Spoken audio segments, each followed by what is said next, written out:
नमस्कार, आपका स्वागत है भारत होम्योपैथी के यूट्यूब चैनल पर। आज हम बात करने वाले हैं क्रिएटिनिन के बारे में। आज हम जानेंगे कि क्रिएटिनिन होता क्या है और साथ ही हम जानेंगे हमारी बॉडी में क्रिएटिनिन कहाँ से आता है। साथ ही यह जानने की कोशिश भी करेंगे कि क्रिएटिनिन हमारी बॉडी में क्यों बनता है और एक हेल्दी इंसान का क्रिएटिनिन लेवल क्या रहता है। साथ ही ये सिचुएशन भी जानेंगे कि क्रिएटिनिन की वो कौन सी रेंज है जब हमें डायलिसिस की जरूरत पड़ती है। खैर, इससे पहले ये जान लेते हैं कि क्रिएटिनिन होता क्या है। तो मैं आपको बता दूं, क्रिएटिनिन एक वेस्ट प्रोडक्ट है जो नॉर्मली ब्लड और यूरिन में मिलता है। क्रिएटिनिन का लेवल बढ़ना मतलब आपकी किडनी में प्रॉब्लम शुरू हो गई है, तो इसलिए थोड़े सतर्क हो जाइए क्योंकि ये सिचुएशन आपको किडनी फेलियर की तरफ ले जा सकती है। अब आपके मन में एक सवाल जरूर आया होगा कि ये सिचुएशन या ये क्रिएटिनिन हमारी बॉडी में बनता कैसे है, आता कहां से है। तो मैं आपको बता दूं, क्रिएटिनिन हमारी बॉडी में आपके द्वारा खाए गए खाने से ही बनता है। जब आप खाना खाते हैं तो आपका लीवर क्रिएटिनिन नाम के एक नॉर्मल कंपाउंड को बनाता है जो आपकी मसल्स तक भेजा जाता है ताकि वो इस क्रिएटिन को एनर्जी में कन्वर्ट कर दे। लेकिन जो अनयूज्ड क्रिएटिन होता है, मतलब जिसे एनर्जी में कन्वर्ट नहीं किया जाता, वो क्रिएटिनिन बन जाता है, यानी कि वेस्ट प्रोडक्ट। ये वेस्ट प्रोडक्ट आपकी बॉडी में क्रिएटिनिन लेवल को बढ़ाना शुरू कर देता है। जब आपकी किडनी सही से काम नहीं कर पाती तो इस वजह से क्रिएटिनिन आपकी बॉडी में जमा होना शुरू हो जाता है। बेसिकली आपकी बॉडी में क्रिएटिनिन स्टोर होना शुरू हो जाता है, जिस वजह से आपकी किडनी खराब होना शुरू हो जाती है और जिस वजह से आपका क्रिएटिनिन लेवल बढ़ना शुरू हो जाता है। अब आपके मन में सवाल आया होगा कि अब हमें कैसे पता चलेगा कि हमारा क्रिएटिनिन लेवल बढ़ रहा है या नहीं।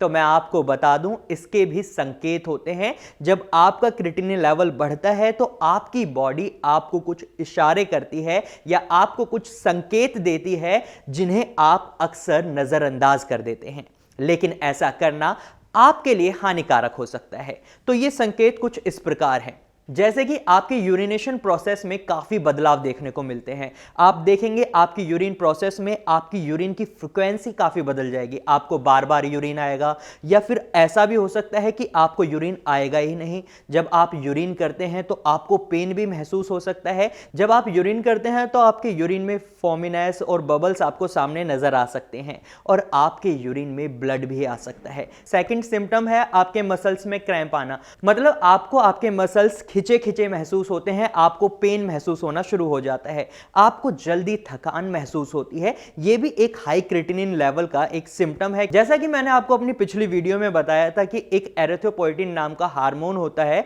जो आपकी किडनी रिलीज करती है। जब एरिथ्रोपोएटिन हार्मोन रिलीज होता है तो एरिथ्रोपोएटिन का काम होता है वो आपकी बॉडी को बताता है कि रेड ब्लड सेल्स बनाने हैं। लेकिन जब आपकी बॉडी को यह मैसेज कन्वे ही नहीं हो पाता क्योंकि आपकी किडनी खराब होना शुरू हो चुकी है, तो ईपीओ यानी एरिथ्रोपोएटिन जो हार्मोन है वो काफी कम मात्रा में बन रहा है, जिसकी वजह से आपकी किडनी रेड ब्लड सेल्स को कम बनाती है। और जब ये रेड ब्लड सेल्स कम बनते हैं तो ये रेड ब्लड सेल्स आपके ब्रेन में, आपके मस्तिष्क में ज्यादा नहीं जा पाते, जिसकी वजह से आपको बहुत जल्दी थकान महसूस होना शुरू हो जाता है।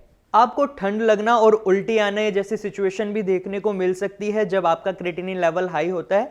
बेसिकली आपका क्रिएटिनिन लेवल हाई कब होता है? जब आपकी किडनी खराब होना शुरू कर देती है।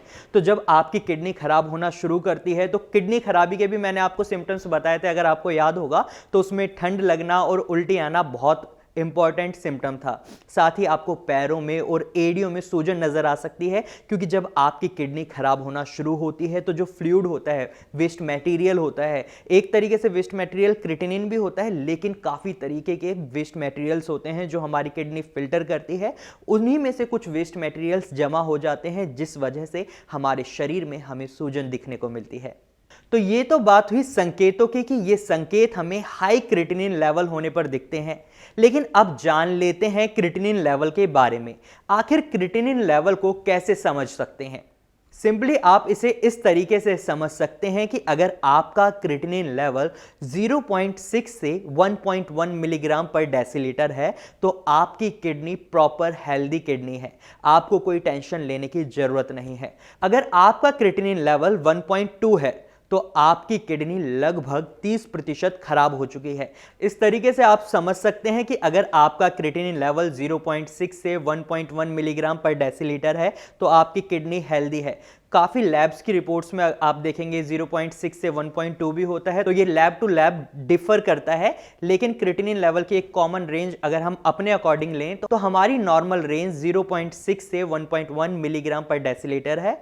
और अगर आपका क्रिएटिनिन लेवल 0.3 लेवल तक पहुंच जाता है, यानी 0.3 मिलीग्राम पर डेसीलीटर तक पहुंच जाता है, तो आपकी किडनी लगभग 30% खराब हो चुकी होती है। तो आपके मन में एक सवाल आया होगा कि 0.1 लेवल बढ़ने से हमारी किडनी 30% कैसे खराब हो सकती है।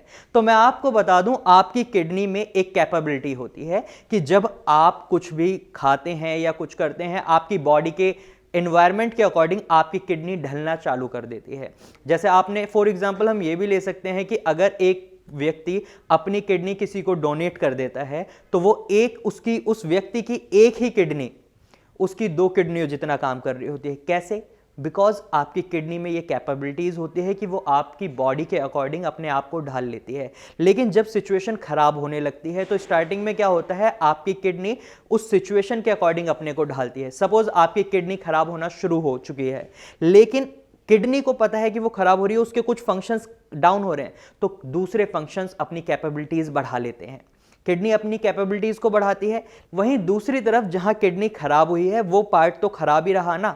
जब आपको इसके बारे में धीरे धीरे पता चलता है, जब आप इसके सिम्टम्स देखते हैं, जब आपको लगता है कि हाँ मेरे को किडनी में कोई प्रॉब्लम हो रही है, जब आप क्रिएटिनिन लेवल टेस्ट करवाते हैं तब आपको समझ आता है कि आपका क्रिएटिनिन लेवल बढ़ना शुरू हो गया है। लेकिन ये बात आपकी किडनी को बहुत पहले पता चल चुकी होती है। तो इसलिए अगर आपका क्रिएटिनिन लेवल 0.1 पॉइंट ही बढ़ रहा है तो इससे भी आपको सतर्क होना है और जल्द से जल्द अपनी दवाइयों को शुरू करना है। और दवाइयों की जहां बात करें तो हमारे हिसाब से आपको होम्योपैथी को ही चूज करना चाहिए, क्योंकि होम्योपैथी चिकित्सा में आप देखेंगे कि यहां पर आपको योगा नहीं कराए जाते और आपको मेडिसिन आपके शारीरिक और मानसिक विकास को देखते हुए दी जाती हैं। और होम्योपैथी दवाई में सबसे खास बात यह रहती है कि पेशेंट को शारीरिक और मानसिक रूप से बल प्रदान किया जाता है। यानी कि ऐसा नहीं है कि अगर आपको किडनी की प्रॉब्लम है तो आपकी मेंटल हेल्थ का ध्यान नहीं दिया जाएगा। आपकी मेंटल हेल्थ को भी होम्योपैथी ट्रीटमेंट में सबसे ज़्यादा प्रेफरेंस दी जाती है, क्योंकि जब तक आप अपने दिमाग से ये नहीं सोचेंगे कि मैं ठीक हो सकता हूँ, जब तक आपके दिमाग में पॉजिटिव वाइब्स नहीं आएंगी, जब तक आप ये नहीं सोचेंगे कि मैं ठीक हो सकता हूं, मैं भी ये काम कर सकता हूं, जब तक आप ठीक हो ही नहीं सकते। तो होम्योपैथी ट्रीटमेंट में आपके मानसिक बल पर भी उतना ही ध्यान दिया जाता है। लेकिन चलो अब आगे बात करते हैं कैसे कैसे आपके किडनी के लेवल्स होते हैं कि जिससे आप पता लगा सकते हैं कि अगर मेरी किडनी में क्रिएटिनिन लेवल इतना है तो मेरी किडनी कितने प्रतिशत काम कर रही है या कितने प्रतिशत मेरी किडनी खराब हो चुकी है।